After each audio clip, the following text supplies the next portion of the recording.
नमस्ते, म डाक्टर पारस श्रेष्ठ। यही आउँदो मार्च 13 गते हामीले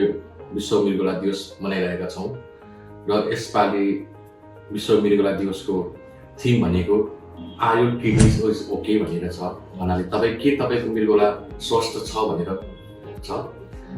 हामीले यो मृगौला दिवस मनाउनुको कारण के भन्नु चाहिँ बढ्दो मृगौला रोगहरूलाई बच्नको लागि र यो मृगौला रोगको बारेमा जनचेतना फैलाउनको लागि नै विश्व मृगौला दिवस मनाउँछौँ र यो मनाउनु भनेकै नै अब जनचेतना हाम्रो मानिसमा बढ्दो मृगौला रोगको कारणले गर्दा नै थुप्रै समस्याहरू आइराखेको छ र धेरै मानिसलाई मृगौला प्रत्यारोपण अथवा डायलिसिसमा पुर्याइराखेको छ। त्यसै कारणले हामीले बेलामै नै मृगौलाको चेक जाँच गराउने र यसबाट बच्ने उपायहरूमा लाग्नु पर्यो र मृगौलालाई बच्ने उपाय भनेकै नै प्रशस्त मात्रामा पानीहरू पिउनुहोस् हैन र आफ्नो मृगौलाको जाँच समयमै चेक जाँच गराएर थाहा पाउनुहोस् के तपाईँको मृगौला खराब त छैन भनेर र सधैँ एक्सर्साइजहरू नियमित एक्सर्साइजहरूमा गर्नु पर्यो र खानपानमा ध्यान दिनु पर्यो। खानामा नुनको मात्रा कम गर्नु पर्यो, चिल्लोहरू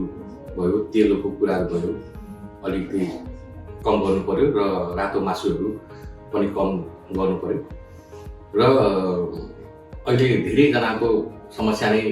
सुगर प्रेसरले गर्दाखेरि मृगौलामा थुप्रै समस्याहरू आइरहेको कारणले गर्दा नै हामीले बेलामा नै आफ्नो मृगौला कस्तो छ भनेर चेक जाँच गराउन असाध्यै जरुरी छ। जसमा हामीले प्रेसर मात्रै नहेरेर सुगर मात्रै सधैँ नचेक गराएर